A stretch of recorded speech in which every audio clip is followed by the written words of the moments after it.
এইটো হ'ল নামঘৰ। এইটো ৰান্ধনী ঘৰ, প্ৰায় 310টা চৌকা জ্বলিব ইয়াতে। ইয়াতে হ'ব খানা, একেলগে প্ৰায় 10,000 মানুহে বহি খানা খাব পাৰিব ইয়াতে। ইয়াৰ পৰা তক্তা দিছে, তলত ধুনীয়াকৈ দিছে, একদম খুঁটিৰ ওপৰত ধুনীয়াকৈ তক্তা দিছে আৰু বহিবৰ কাৰণে দিছে ইয়াত তামোলৰ। ধুনীয়াকৈ বহি আপোনালোকে খাব পাৰিব। দেখিছে নহয়, চাৰিওফালে চাওক, সঁচাই মানে বহুত বেছি ভাল লাগিছে। এনেকুৱা মানে বিশাল আয়োজন দেখা নাছিলোঁ কেতিয়াও। এইটো হ'ল শংকৰ সংঘৰ মেইন মঞ্চত।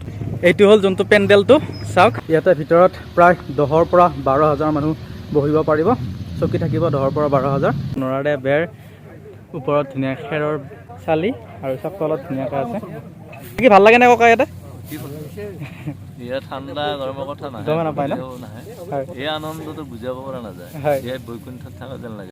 হাই hello' and welcome back to my YouTube channel. মই আছোঁ এতিয়া ৰঙিয়া মৰাণজনা হাতীখোলা পথাৰত। ইয়াতে 93 সংখ্যক শংকৰ সংঘৰ অধিৱেশন আছে আৰু অধিৱেশনৰ কাৰণে গোটেই চাৰিওফালে উদুলি মুদুলি পৰিৱেশ হৈছে।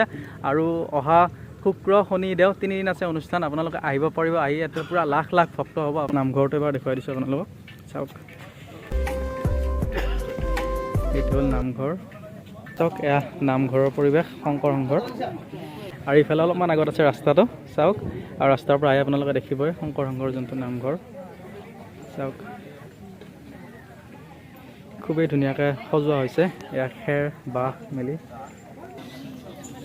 আৰু এইজন হ'ল আমাৰ নামঘৰীয়া বাপ।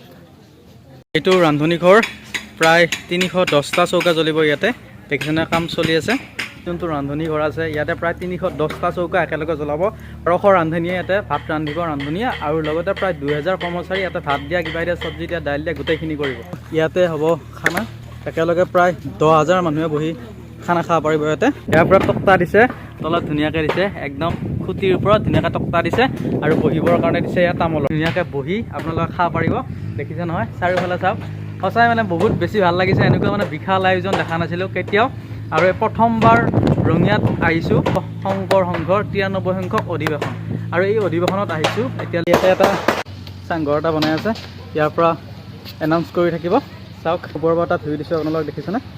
ইয়াৰ পৰা এনাউন্স কৰি থাকিব। আৰু মানে চব্জি কেতিয়া কোনে দিব, দাইল কোনে দিব, ভাত কোনে দিব। এই দেখিছে নহয় চাৰিওফালে, ইয়াতে প্ৰায় এবাৰ 10,000 ভক্তই ভোট গ্ৰহণ কৰিব পাৰিব। এইটো হ'ল শংকৰ সংঘৰ মেইন মঞ্চত, চাওক। মঞ্চত এবাৰ আপোনালোকক দেখুৱাই দিওঁ। মঞ্চৰ কাম বাকী আছে বাৰু অলপমান, হ'লেও চাওক। আৰু সন্মুখলৈকেও খুব ডাঙৰকৈ দিছে। এইটো হ'ল যোনটো পেণ্ডেলটো, চাওক। এয়া পেণ্ডেলৰ কাম চলি আছে। ইয়াতে ভিতৰত প্ৰায় 10,000 পৰা 12,000 মানুহ বহিব পাৰিব।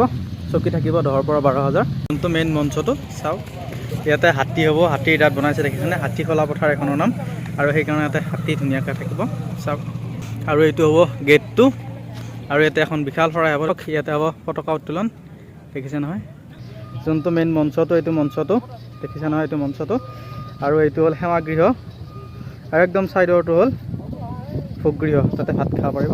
এইকেইটা হ'ল শৰণাৰ্থী ভৱন। আৰু ইয়াতে আপোনালোকে থাকিব পাৰিব ধুনীয়াকৈ। চাওক, এয়া চাফা অভিযানৰ কাৰণে কাম চলি আছে।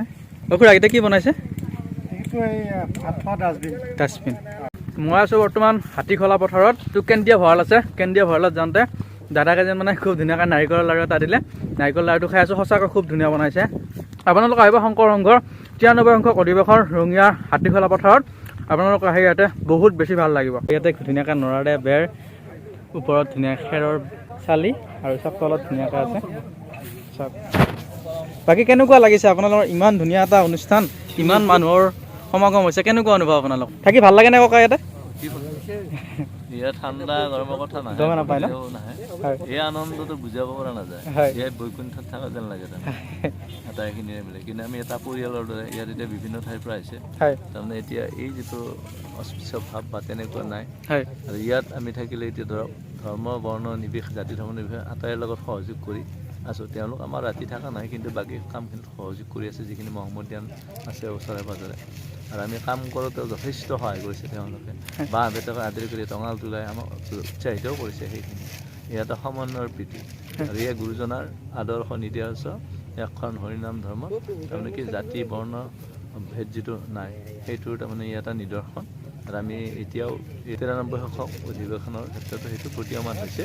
সমস্ত ভকত বান্ধৱে ত্যাগৰ মনোভাৱেৰে ইয়াত কৰ্মৰাজি কৰি লক্ষ লক্ষ ভকতক 9, 10, 11 তাৰিখত আদৰাৰ বাবে সম্পূৰ্ণ প্ৰস্তুতি কৰি তুলিছে।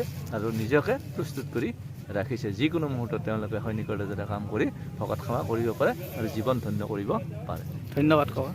নৰাৰ বেৰ আৰু ওপৰত খেৰ আৰু সঁচাকৈ খুব ধুনীয়া মানে ইফালেও এটা কেম্প আছে চাহ বনাই আছো বাপ সকলৰ কাৰণে হয় মোৰ ঘৰ ভৈৰাতে একে জেগাতে আৰু যোনটো নামঘৰ দেখুৱালোঁ আপোনালোকক এইটো ঘৰত যোন ভকতসকল আছে মানে নামঘৰীয়াসকল আছে এইটো ঘৰ আপোনালোকক দেখুৱালোঁ।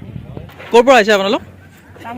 তামোলপুৰৰ পৰা আহিছে চাওক তামোলপুৰৰ পৰা আহিছে অলপ আৰু এয়া চাওক 93 সংখ্যক শংকৰ সংঘ অধিৱেশনৰ গেটৰ কাম চলি আছে। এইটো হ'ল নেশ্যনেল হাইৱে আৰু হাইৱেৰ ওচৰতে এইটো হ'ল যোনটো গেটৰ কাম চলি আছে। আপোনালোকে আহিবনে শংকৰ সংঘৰ 93 সংখ্যক অধিৱেশনত? আৰু যদি আহে তেতিয়াহ'লে বহুতেই বেছি ভাল লাগিব। আপোনালোকৰ খুব ধুনীয়া এৰেঞ্জমেণ্ট আৰু সঁচাকৈ গোটেইখিনি ডিচিপ্লিন আৰু মোৰ বহুত বেছি ভাল লাগিছে এটা পাৰ্চনেলি। আপোনালোকক আহিব, আপোনালোকৰ বহুত বেছি এটা ইউনিক এটা এক্সপিৰিয়েঞ্চ হ'ব। প্ৰতিটো বস্তুৱে ইউনিক বনাইছে ধুনীয়াকৈ, যিবিলাক শৰণাৰ্থী ভৱন বনাইছে সেইবিলাক বনাইছে, ধুনীয়া খানা বনোৱা ঘৰ ওচৰ খুব ধুনীয়া আৰু গোটেই ফিল্ডখনে পথাৰখনে এখন হাতীখোলা পথাৰ খুব ধুনীয়া এখন পথাৰ। আপোনালোকে আহিব